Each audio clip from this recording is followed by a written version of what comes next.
നമസ്കാരം, മലയാളി വാർത്തയിലേക്ക് സ്വാഗതം. ചാരവൃത്തി ആരോപിച്ച് തെളിവുകളുടെ അടിസ്ഥാനത്തിൽ 33-കാരിയായിട്ടുള്ള ഒരു യൂട്യൂബറെ ഇപ്പോൾ അറസ്റ്റ് ചെയ്തിരിക്കുകയാണ്.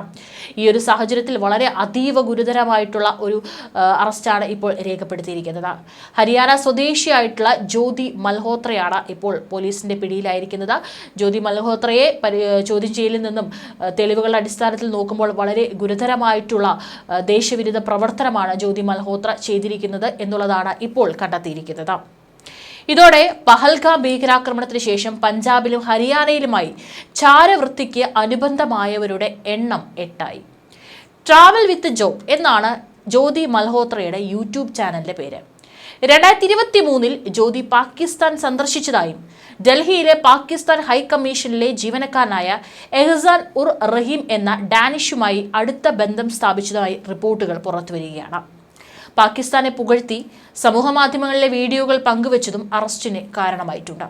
നിരവധി പാകിസ്ഥാൻ ഇന്റലിജൻസ് ഓപ്പറേറ്റീവുകൾക്ക് ജ്യോതിയെ ഡാനിഷ് പരിചയപ്പെടുത്തതായി കണ്ടെത്തിയിരുന്നു.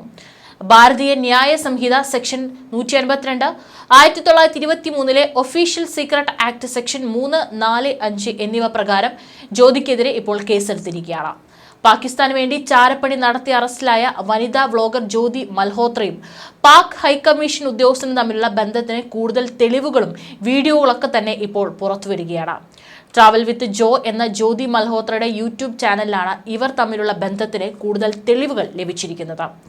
കഴിഞ്ഞ വർഷം ന്യൂഡൽഹിയിലെ പാകിസ്ഥാൻ ഹൈക്കമ്മീഷനിൽ നടന്ന ഇഫ്താർ പാർട്ടിയിൽ വെച്ച് ഇരുവരും പങ്കെടുക്കുന്നതിന്റെ വീഡിയോയാണ് സമൂഹമാധ്യമങ്ങളിൽ ചർച്ചയാകുന്നത്. ന്യൂഡൽഹിയിലെ പാകിസ്ഥാൻ ഹൈക്കമ്മീഷനിൽ നടന്ന ഇഫ്താർ വിരുന്നിൽ പങ്കെടുത്ത ജ്യോതി പാകിസ്ഥാൻ സന്ദർശിക്കാൻ തനിക്ക് താല്പര്യമുണ്ടെന്ന് ഹൈക്കമ്മീഷനിലെ ഉദ്യോഗസ്ഥരോട് സംസാരിക്കുന്നത് വീഡിയോയിൽ വ്യക്തമാണ്. പാക് വിസ ലഭിക്കാൻ തന്നെ സഹായിക്കണമെന്ന് ഉദ്യോഗസ്ഥരോട് ജ്യോതി പറയുന്നതും വീഡിയോയിൽ കാണാം. തുടർന്ന് പാക് ഹൈക്കമ്മീഷനിലെ ഉദ്യോഗസ്ഥൻ ഡാനിഷ് എന്ന എഹ്സാൻ ഉർ റഹീമുമായി ജ്യോതി ദീർഘനേരം സംസാരിക്കുന്നതും വീഡിയോയിൽ കാണാം. കഴിഞ്ഞ വർഷം മാർച്ച് 30-ന് പോസ്റ്റ് ചെയ്ത വീഡിയോയിൽ ഇഫ്താർ വിരുന്നിന് തന്നെ ഡാനിഷ് ക്ഷണിച്ചുവെന്ന് ജ്യോതി പറയുന്നുണ്ട്. തുടർന്ന് ഡാനിഷ് തന്നെ ജ്യോതിയെ പാക് ഉദ്യോഗസ്ഥർക്ക് പരിചയപ്പെടുത്തുകയും ചെയ്തു. പാക് ഹൈക്കമ്മീഷനിലെ ഉദ്യോഗസ്ഥരുടെ പെരുമാറ്റത്തിലും അവിടെ സംഘടിപ്പിച്ച ചടങ്ങിലും തനിക്ക് മതിപ്പ് തോന്നിയെന്നും ജ്യോതി വീഡിയോയിൽ പറയുന്നുണ്ട്. തുടർന്ന് ഹരിയാനയിലെ ഹിസാറിലുള്ള തന്റെ വീട് സന്ദർശിക്കാൻ ഡാനിഷിനെയും ഭാര്യയെയും ജ്യോതി ക്ഷണിക്കുകയും ചെയ്തു. പാക് ഹൈക്കമ്മീഷനിലെ ചടങ്ങിനിടെ ജ്യോതി ചൈനീസ് ഉദ്യോഗസ്ഥരുമായി സംസാരിക്കുകയും ചൈനീസ് വിസ ആവശ്യപ്പെടുകയും ചെയ്തിരുന്നു. പാകിസ്ഥാൻ രഹസ്യാന്വേഷണ ശൃംഖലയുമായി ബന്ധപ്പെട്ട് ചാരപ്പണി നടത്തിയെന്നും ഇന്ത്യയുടെ തന്ത്രപ്രധാനമായ വിവരങ്ങൾ പാകിസ്ഥാന് നൽകിയെന്നും ആരോപിച്ചാണ് ഹിസാറിൽ നിന്ന് ജ്യോതി മൽഹോത്രയെ ഹരിയാന പോലീസ് അറസ്റ്റ് ചെയ്തത്. 2 തവണ പാകിസ്ഥാൻ സന്ദർശിച്ച ജ്യോതി പാകിസ്ഥാൻ സുരക്ഷാ രഹസ്യാന്വേഷണ ഉദ്യോഗസ്ഥരെ നേരിൽ കണ്ടതായും അതിനുശേഷം സമൂഹ മാധ്യമങ്ങൾ വഴി അവരുമായി ബന്ധം പുലർത്തിയതായും നയതന്ത്ര വിവരങ്ങൾ പങ്കിട്ടതായും പോലീസ് നടത്തിയ ചോദ്യം ചെയ്യലിൽ സമ്മതിച്ചിട്ടുണ്ട്. കോടതിയിൽ ഹാജരാക്കിയ ജ്യോതിയെ 5 ദിവസത്തെ പോലീസ് കസ്റ്റഡിയിൽ വിട്ടിരിക്കുകയാണ്. 3,77,000-ലേറെ സബ്സ്ക്രൈബർമാരുള്ള യൂട്യൂബ് ചാനലായ ട്രാവൽ വിത്ത് ജോയുടെ ഉടമയാണ് ജ്യോതി റാണി എന്നും അറിയപ്പെടുന്ന 33-കാരിയായിട്ടുള്ള ജ്യോതി മൽഹോത്ര. വിദേശ രാജ്യങ്ങളിലെ യാത്രയുമായി ബന്ധപ്പെട്ട വീഡിയോ കണ്ടന്റുകളാണ് ട്രാവൽ വിത്ത് ജോയിൽ ഏറെയുള്ളത്. ഇതിൽ പാകിസ്ഥാനിൽ നിന്നുള്ള വീഡിയോകളുമുണ്ട്. പാകിസ്ഥാനിൽ നിന്ന് അവസാനമായി വീഡിയോ പോസ്റ്റ് ചെയ്തത് കഴിഞ്ഞ മാസമാണ്. സാംസ്കാരിക പ്രതിനിധിയായി സ്വയം അവതരിപ്പിക്കുന്ന ജ്യോതി സന്ദർശിക്കുന്ന സ്ഥലങ്ങളുടെ നല്ല വശങ്ങളാണ് വീഡിയോയിൽ വിവരിക്കുന്നത്. മാർച്ച് 22-ന് മറ്റു 2 ഇന്ത്യൻ യൂട്യൂബർമാർക്കൊപ്പം പോസ്റ്റ് ചെയ്ത വീഡിയോയിൽ തങ്ങൾ പാകിസ്ഥാൻ ഹൈക്കമ്മീഷനിലാണെന്ന് ജ്യോതി അവകാശപ്പെടുന്നു. നിലവിൽ ഡൽഹി പോലീസിന്റെ കസ്റ്റഡിയിലാണ് ജ്യോതി മൽഹോത്ര. പോലീസ് രജിസ്റ്റർ ചെയ്ത FIR പ്രകാരം വാട്സ്ആപ്പ്, ടെലിഗ്രാം, സ്നാപ്ചാറ്റ് എന്നീ മെസ്സേജിംഗ് ആപ്പുകൾ വഴി പാകിസ്ഥാനി ഇന്റലിജൻസ് ഓഫീസർമാരുമായി ജ്യോതി നിരന്തരം ബന്ധപ്പെട്ടിരുന്നു. പാക് ഓഫീസർമാരുടെ പേര് തെറ്റായ രീതിയിൽ സേവ് ചെയ്താണ് അവർ വിവരങ്ങൾ കൈമാറിയത്. ഒരു സംഘത്തോടൊപ്പം 2023-ലാണ് ജ്യോതി ആദ്യമായി പാകിസ്ഥാനിലെത്തിയതെന്നും അധികൃതർ പറയുന്നു. ഈ സന്ദർശന വേളയിൽ പരിചയപ്പെട്ട ഇസാർ റഹീം അഥവാ ഡാനിഷ് എന്നയാളെ പരിചയപ്പെടുകയും ഇന്ത്യയിലേക്ക് മടങ്ങിയെത്തിയ ശേഷവും നിരന്തര സമ്പർക്കത്തിൽ ഏർപ്പെടുകയും ചെയ്തു. രണ്ടാമത്തെ പാകിസ്ഥാൻ സന്ദർശനത്തിനിടെ ഡാനിഷിന്റെ നിർദ്ദേശപ്രകാരം അലി അഹ്സാൻ എന്നയാളെ പരിചയപ്പെടുകയും ഇയാൾ വഴി പാകിസ്ഥാന്റെ രഹസ്യാന്വേഷണ ഉദ്യോഗസ്ഥനുമായി ബന്ധം സ്ഥാപിക്കുകയും ചെയ്തു. അപ്പോൾ മുതൽ രഹസ്യ വിവരങ്ങൾ ചോർത്തി നൽകിയെന്നാണ് പോലീസ് ഭാഷ്യം. പട്യാലയിൽ നിന്ന് അതിർത്തിയിലെ പാക് ചാരന്മാർക്ക് രഹസ്യ വിവരങ്ങൾ ചോർത്തി നൽകിയ ദേവീന്ദർ സിംഗ് ദിലിയൻ എന്ന വിദ്യാർത്ഥിയെ അറസ്റ്റ് ചെയ്തതിന് പിന്നാലെയാണ് ജ്യോതിയും പിടിയിലാകുന്നത്. പാകിസ്ഥാന് വിവരങ്ങൾ കൈമാറിയ 6 പേരെയാണ് കഴിഞ്ഞ ദിവസം ഡൽഹി പോലീസ് അറസ്റ്റ് ചെയ്തത്. ഹരിയാനയിലും പഞ്ചാബിലുമായി വ്യാപിച്ചു കിടക്കുന്ന ശൃംഖല ഇവർക്കുള്ളതായും അവർ പാകിസ്ഥാന്റെ ഏജന്റുമാരും സാമ്പത്തിക സഹായികളുമായി പ്രവർത്തിക്കുന്നതായും പോലീസ് പറഞ്ഞു. നൊമാഡിക് ലിയോ ഗേൾ വാണ്ടറർ എന്നാണ് 33-കാരി യൂട്യൂബിൽ സ്വയം വിശേഷിപ്പിക്കുന്നത്. പരമ്പരാഗത വീക്ഷണമുള്ള ആധുനിക പെൺകുട്ടി എന്നും സ്വയം വിശദീകരിക്കുന്നു. പാക് ഹൈക്കമ്മീഷനിലെ എഹ്സാൻ ഉർ റഹീം അഥവാ ഡാനിഷ് എന്ന ഉദ്യോഗസ്ഥനെയാണ് ഇവർ ആദ്യം ബന്ധപ്പെട്ടത്. 2 തവണയെങ്കിലും പാകിസ്ഥാനിൽ പോയിട്ടുണ്ട്.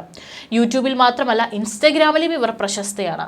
പാകിസ്ഥാനിലേക്കുള്ള യാത്രകളുടെ നിരവധി വീഡിയോകൾ ട്രാവൽ വിത്ത് ജോ ചാനലിൽ പങ്കുവച്ചിരുന്നു. Insta account travel with Jo 1,32,000 followers ഉണ്ട്. ഇന്ത്യയിലുടനീളം സഞ്ചരിച്ചിട്ടുണ്ടെന്നാണ് ട്രാവൽ അക്കൗണ്ട് പരിശോധിക്കുമ്പോൾ മനസ്സിലാകുന്നത്. ചൈനയിലും ഇന്തോനേഷ്യയിലും എല്ലാം പോയിട്ടുണ്ട്. എന്നാൽ പാക് സന്ദർശന വേളയിലെ അനവധി വീഡിയോകളും റീലുകളും സവിശേഷ ശ്രദ്ധയാകർഷിക്കുന്നു. 2 മാസം മുമ്പാണ് വീഡിയോകൾ പോസ്റ്റ് ചെയ്തത്. പാകിസ്ഥാന്റെ നിരവധി നല്ല വശങ്ങളാണ് ജ്യോതി മൽഹോത്ര വീഡിയോകളിൽ കാട്ടുന്നത്. അട്ടാരി വാഗ അതിർത്തി കടക്കുന്നത്, ലാഹോറിലെ അനാർക്കലി ബസാറിൽ ചുറ്റിയടിക്കുന്നത്, അവിടുത്തെ ബസ് യാത്ര, ഏറ്റവും വലിയ ഹിന്ദു ക്ഷേത്രം കടാസ് രാജ് സന്ദർശിച്ചത് എല്ലാം വീഡിയോകളിൽ വിവരിക്കുന്നുണ്ട്. ആദ്യം നമ്മൾ ഇമിഗ്രേഷൻ ക്ലിയർ ചെയ്യും, എന്നിട്ട് അട്ടാരി വാഗ അതിർത്തി കടക്കും. അതിർത്തി കടക്കുമ്പോൾ തന്നെ വലിയ ഉത്സാഹം തോന്നും.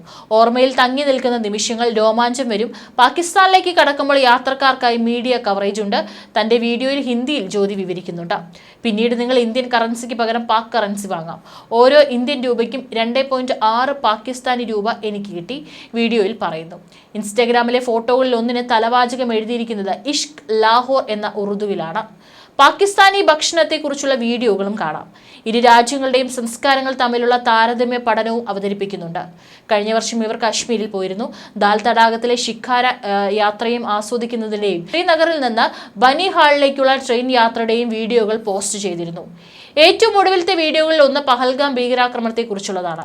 കശ്മീർ പഹൽഗാമിനെ കുറിച്ചുള്ള എൻ്റെ നിരീക്ഷണങ്ങൾ എന്ന് പറഞ്ഞുകൊണ്ട് നമ്മൾ ഇനി കശ്മീർ സന്ദർശിക്കണം. വീഡിയോകളിൽ ഒന്നിന്റെ തലവാചകം ഇങ്ങനെയാണ്: ഓപ്പറേഷൻ സിന്ദൂറിന് പിന്നാലെ പാക് ഹൈക്കമ്മീഷനിലെ ഉദ്യോഗസ്ഥനായ എഹ്സാൻ ഉർ റഹീം അഥവാ ഡാനിഷിനെ ഇന്ത്യൻ അസ്വീകാര്യനായ വ്യക്തിയായി പ്രഖ്യാപിച്ചു. പ്രവർത്തിക്കും സൈന്യത്തിന്റെ നീക്കങ്ങളെക്കുറിച്ച് സുപ്രധാന വിവരങ്ങൾ ചോർത്തിയതിനും 24 മണിക്കൂറിനകം ഇന്ത്യ വിടാൻ ആവശ്യപ്പെട്ടിട്ടുണ്ട്. പാക് വിസയ്ക്ക് 2023 പാക് ഹൈക്കമ്മീഷനിൽ പോയിരുന്നു. അവിടെ വെച്ച് റഹീമിനെ കണ്ട് സംസാരിച്ചു. അതിനുശേഷം 2 വട്ടം പാകിസ്ഥാനിലേക്ക് പോയി. അവിടെ വെച്ച് റഹീമിന്റെ പരിചയക്കാരൻ അലി അഹ്വാനാണ് താമസത്തിനും യാത്രയ്ക്കുമുള്ള സൗകര്യങ്ങൾ ചെയ്തു കൊടുത്തത്. പാകിസ്ഥാനിൽ വെച്ച് അലി അഹ്വാൻ പാക് സുരക്ഷാ ഇന്റലിജൻസ് ഉദ്യോഗസ്ഥരുമായി കൂടിക്കാഴ്ചയ്ക്ക് അവസരമൊരുക്കി. ഷാക്കിർ, റാണ ഷഹബാസ് എന്നിവരെയാണ് കണ്ടത്.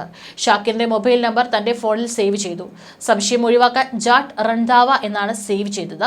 പിന്നീട് ഇന്ത്യയിലേക്ക് തിരിച്ചു വന്നപ്പോഴും ഇവരുമായി വാട്സപ്പ്, സ്നാപ്ചാറ്റ്, ടെലിഗ്രാം എന്നിവ വഴി നിരന്തരം ബന്ധപ്പെട്ടു. ആ സമയത്ത് ദേശവിരുദ്ധ വിവരങ്ങളും കൈമാറി. റഹീമിനെ താൻ പലവട്ടം കണ്ടതായും ജ്യോതി സമ്മതിച്ചെന്ന് പോലീസ് പറയുന്നു.